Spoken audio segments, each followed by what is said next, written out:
Hello there, it's me, Mr. Cheap Munch, and little Kira Munch. Hello. And I'm here today to bring you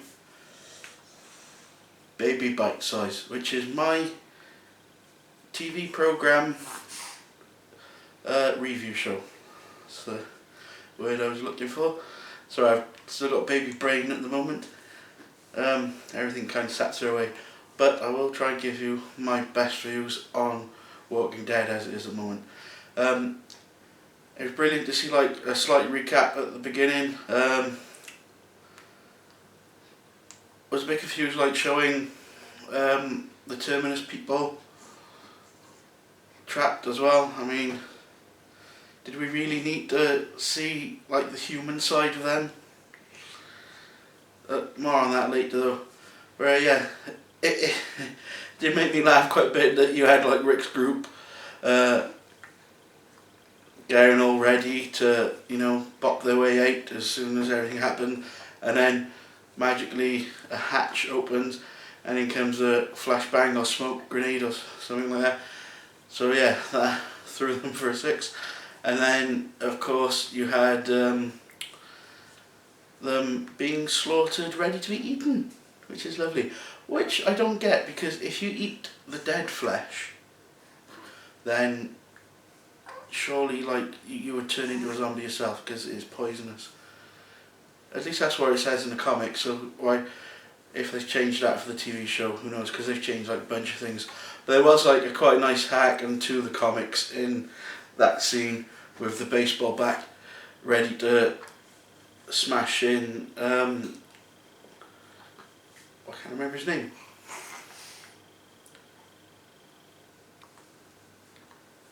Well, ready to smash in the Chinese guy's head. So that was a hack back to Lucille and the Saviours in the actual Walking Dead comic book. So yeah,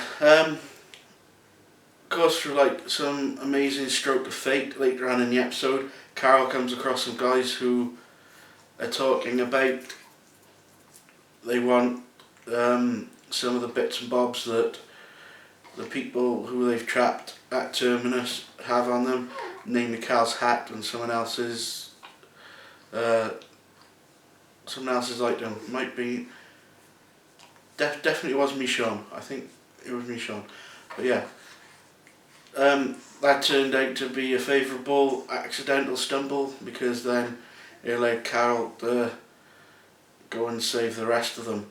Now, this is a funny thing, because a lot of people thought Terminus would be like about half of this act for some reason. I mean, I thought it would be more than just the one episode, but no, they quite literally mullered the crap out of everyone there. There were some like really good scenes here. Rick has clearly gone slightly bananas. He, you know, he's seen all this like evil stuff, and he wants to destroy them, doesn't he? He does. He doesn't like the cannibals, does he? No, daddy. No, daddy. So yeah, he shows no mercy, and when they do actually escape, he wants to go back and like muller any survivors. But thankfully, the rest of them are like, Rick, hang on. There's like they've been overrun by zombies because Carol blows up a big gas tank, opening the fence. The herd that you've seen for so long descends upon Terminus, and that's how it all starts basically. There was quite a few like crazy Rick moments in here, where like stabbing people, and then, you know, people wanting to finish them off, and he's like, no, let them turn. And then at one point where he waits for everyone to go past, Muller's the last guy, takes his gun, mows down some of the people. Some of them are still alive, then get descended on by zombies, munched. Which is quite nasty. There was one funny part in here that made me laugh. I'm quite sure I've seen the effect on a zombie film before. Most probably because they, you know, I don't know whether it was like a cult, that zombie film, or not. I can't remember off the top of my head what zombie film it is, but they show like a rubbery type zombie eating some guy's face, and that's all it is, basically some of a funnel pouring blood through the mouth onto him. you can see it's clearly fake. I mean, it is bad, but I'm quite sure they're doing that on purpose.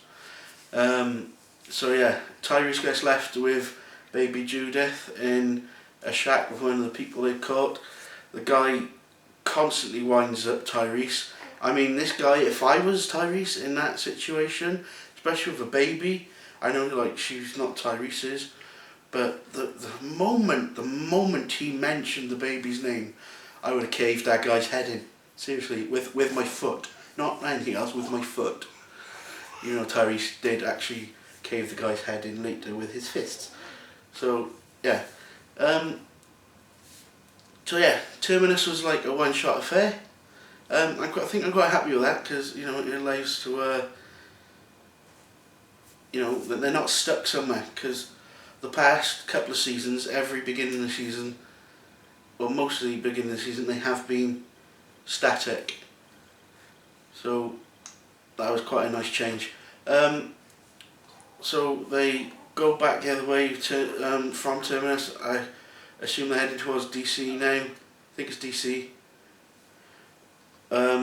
So they can try and find this cure, even though, like, if it turns out like the comics, we know how that's going to happen. And then right at the very end, it was very, very nice to see Morgan return. Oh, that's one thing as well. The Walking Dead, I don't know how it does it, but it's one of the only, very few programs I can watch that elicits emotion.